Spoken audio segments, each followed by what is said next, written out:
Hi mga ate, good evening. Itong video na ito ay yung tinulungan ko po yung kaibigan ko na nilagaruhan ko siya ng nilinis ko yung bahay niya, nayos ko yung closet niya. So hindi lahat ng dito sa mundo ay ang pera ang involved, no? So kailangan mo, kung wala kang panregalong pera, pwede mo siyang puntahan, pwede mo siyang regaluhan ng ayusin mo ang bahay niya, linisan or bantayan yung alaga niya. Yung yung bigyan mo siya ng panahon na hindi ka man makapagbigay ng regalo or hindi ka man makapagbigay ng kung ano-ano sa kaibigan mo. At least meron kang maibigay na service. So, ang service pwedeng ipangregalo sa kaibigan mo. Lalo na kung busy na ina, may anak, wala rin masyadong oras sa pagliligpit sa bahay, sa pag-ayos ng bahay dahil may trabaho ang laging inuuna kasi nga dito sa Canada kailangan mong laging, kung hindi ka dapat dito tatamad-tamad, hindi ka dito dapat pwede magluya-luya ba. So, yan. Pinuntahan ko siya, tapos nung nagtrabaho na siya, binantayan ko ang anak niya, and then inayos ko na rin ang bahay niya. Yung nilinis ko ang closet, yung mga nakikita ko. Medyo nagtagal ako dito sa closet niya kasi ang daming damit. Dalawa kasing anak niya, merong teens, tsaka yung minor, puros lalaki. So, inayos ko yung bahay niya, tapos niligpit ko, nagpatulong ako sa anak. Ito yung teens niyang anak na nagpatulong ako maglipat yung maliit na cabinet ba ilagay doon sa ilalim doon sa lagay ng hanger para maayos namin doon ng sakto. So yan yun, binata na siya. Tapos nag-aayos ako sa loob ng kwarto. Ang tawag nito, tinulungan niya ako. Nagtutulong ako sa kanya kasi bubuhatin namin yung maliit na cabinet, ililipat namin doon para sa may hangiran para magkakaroon siya ng space pa. Magkakaroon siya ng space sa kwarto niya kasi merong bata. So, yun. So hindi lahat ng panahon kung wala kang maibigay na regalo, yung time mo sa friend mo or pagbibigay ng serbisyo, yung pagluluto, ganyan. Pagluluto, yung pag-ayos ng bahay niya, pagbabantay sa anak niya, pwede mo yung ipangregalo sa kaibigan mo na busy ina. Kaya yan, nilagay namin sa loob. Tapos, para ba siya magkaroon ng luwang sa kwarto, magiging maluwang, at doon ko iayusin lahat. Tapos yun, kasi yung kaibigan ko, umalis siya ng maaga, bumabalik siya ng minsan hapon or late afternoon. Tapos pagod na siya, so may bata pa, so kaya ganyan. So yun, buti nakaayos naman ang buko dyan, hindi ako parang aswang. Mabait yung anak niya, binata na. Mabait siya. Mabait siyang bata. Minor din yan nang kinuha ng kaibigan ko.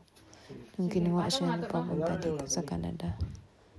Tapos, nasira pa naman yan.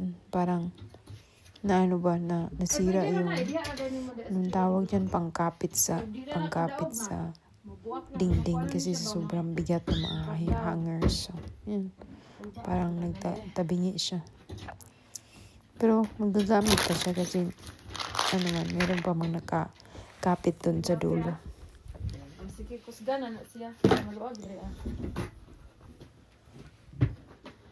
So ayan, pinasok na namin yung dalawa doon sa ilalim ng hangiran. Medyo mabigat din. Pinagtulungan namin siyang ipagsama doon sa ilalim para musangga siya sa yung parang medyo mabigat, na ipit pa ako. Kaya yan. Pwede ra? Igo ra? Oops! Naipit ko agad si Ken. So yan, para luluwang yung kwarto, may space yung bata. Maglaro siya. Gusto namin ilagay siya doon para masara yung pintuan. Irog sa backward, Ken? Yan. Buti nga nandyan yung bata kasi yung binata kasi tulungan niya ako magbuhat. Bata pa yan pero mas matangkad pa siya sa akin.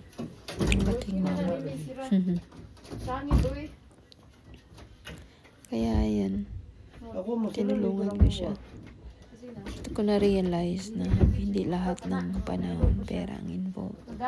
Yung natulungan ko siyang iayos ang bahay niya. Grabe yung pasalamat niya. So, yun. Pasalamat siya sa akin na nabigyan ko siya ng oras iayos. Tapos, ligpit ang gamit niya, mga damit niya. Kasi sa sobrang busy niya sa trabaho, wala na talaga siyang oras. Wala siyang oras mag-ayos. Pero at least nandyan yung anak niya. Natulungan ako magbuhat ng ganyan ba? Magbuhat ng medyo mabigat pag ako lang ang isa. So yan. Ayos din. Parang ganda ng buhok. Char. Hindi ba nagtikwas-tikwas?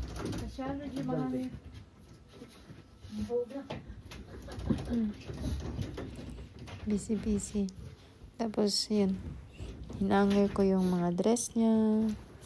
Iniwalay ko yung pambata, yung panglakad niya, yung mga pang everyday clothes, ganyan. Inayos ko talaga. Tapos yun. Medyo mababa aling oras yung ginawa ko. Ginugulo dyan sa kwarto niya. Matagal ko natapos kasi nga yung medyo maraming damit. Tapos marami din siyang damit na ibibigay. Paabot dun sa ilalagay niya sa box sa sisend sa Pilipinas. So, matagal namin inasimbol yan kasi para bang hindi siya nagtutugma. Gusto namin siyang para ma-support yun yung lagayan sa damit sa taas. Kaya ganyan. Para gusto namin isarado ang pinto ba para maging ganyan siya. Lagay ng damit sa loob. Yung ganun. So yan, tapos na. Diba? Ganda, diba? Tapos ko na siyang gawin. No? Diba? See? That's how we done it. Ang ganda. Ang linis. So, yun. Diba? Naging plastado. So, after dyan, sa kusina naman ako naglinis. Inayos ko yung ref, nagmap, nagpunas, ganyan. Tapos, nilinis ko yung sahig. Nilagyan ko ng, tawag dyan, chlorine. Tapos, para matanggal yung mga sa sahig. Minap ko siya ng todo. Tapos pinunasan ko yan, inorong ko yung ref. Para akong nag-general cleaning sa bahay ng kaibigan ko. Sinawa din ako. Tumira ako doon sa kanila. Nagpasko ko doon ako nag-Christmas. Tapos, Christmas. Oh yeah, doon ako nag-Christmas. And then, yun, nilinis ko rin ng bahay niya while nagstay doon. Tapos, nagluto rin ako. Pero nilinis ko talaga ang bahay niya, CR niya, ganyan lahat. Tapos, kiniskis ko yung sahig ba na yung parang, yung hindi man nalinis. So, kasi ang tawag nito, ang floor, parang dirty white. So, kailangan ko siyang kuskusin. Tapos, nilagyan ko ng konting chlorine para matanggal yung mancha. Yan. Kunting kimbot-kimbot lang. So, hindi lahat, no? Kung gusto mo talagang tulungan ng kaibigan mo, at least you show up to be with them, and then, at least makakatulong ka sa kanya. Maliit man na bagay, pero hindi niya nagagawa, at least natutulungan mo. So, yan. Yan yung washing niya, yung puti. Washing yan. Washing, tsaka dryer. So, sa baba, washing. Sa baba, dryer.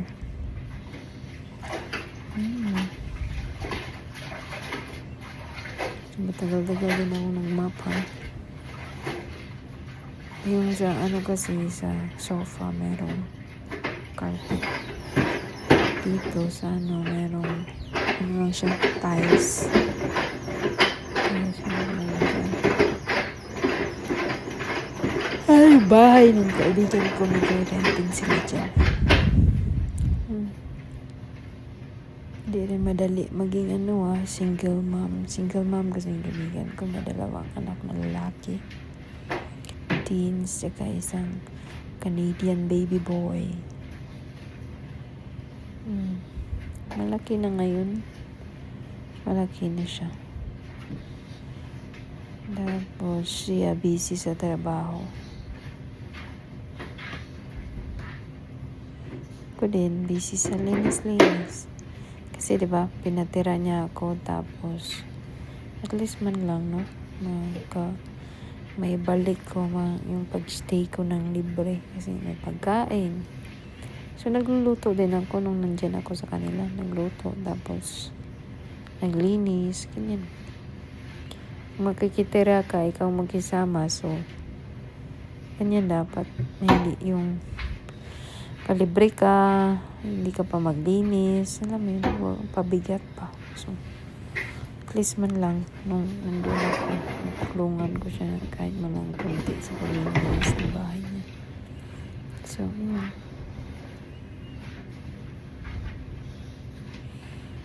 tinulungan ko siya. Bakit ang ganda ng buhok ko dyan? Parang feeling ko ang ganda. Ganda ng kulay. Inurong ko yung ref niya. Tapos pinunasan ko sa likod. Parang nagkaano pa ako, ha. Yung buhok ko. Ang ganda na. Parang ano bang tawag dyan? Tingnan mo, parang gusto ko yan.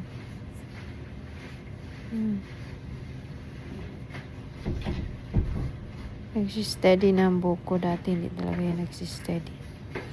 Sobrang laki. Kaya kaya ako matapos mag-map. Parang matagal. No? Parang matagal ko rin natapos dyan.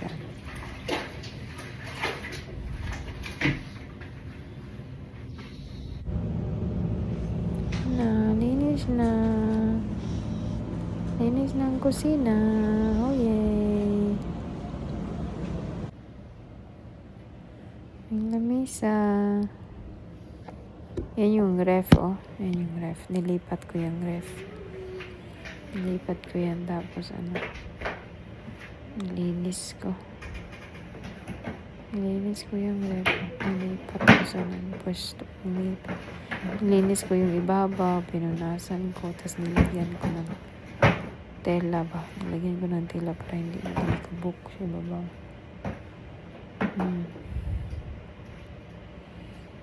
Tapos bagong ligo yata ako ligo.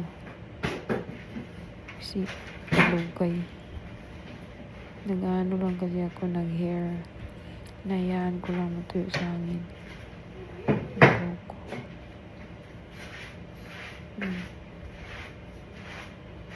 Dati sobrang laki ng buhok ko, hindi ko maintindihan. Sobrang laki talaga niya. Yung parang hindi mo siya pwedeng itim. Hindi siya nagtitim. Ngayon, nagtitim na siya. Pero mukhang dry pa rin. Kailangan pa siya ng oil. Nice kong lamesa. Parang nilipat niya namin yung lamesa. Nilipat namin dyan. Naba na yung buhok ko. Naba na siya. Dati hindi ako pwedeng mag-iksi ng buhok kasi lumalaki talaga siya dahil. Tapos, yun. Buti na steady na yung buhok ko. Ayun. Pero gusto ko na ngayon siya. Kasi mahaba na. Tapos pag kinasal ako, medyo mahaba at least para hindi siya ano ba.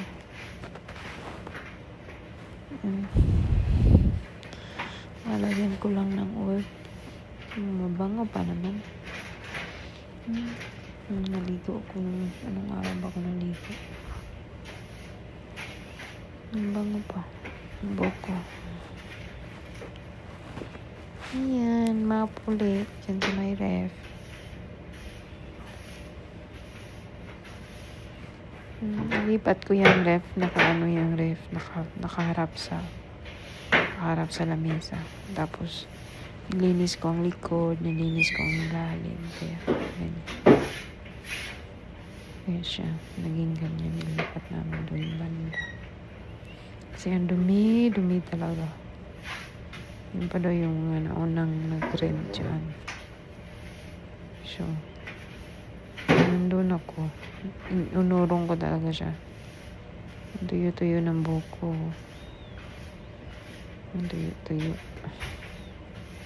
Kulang sa oil.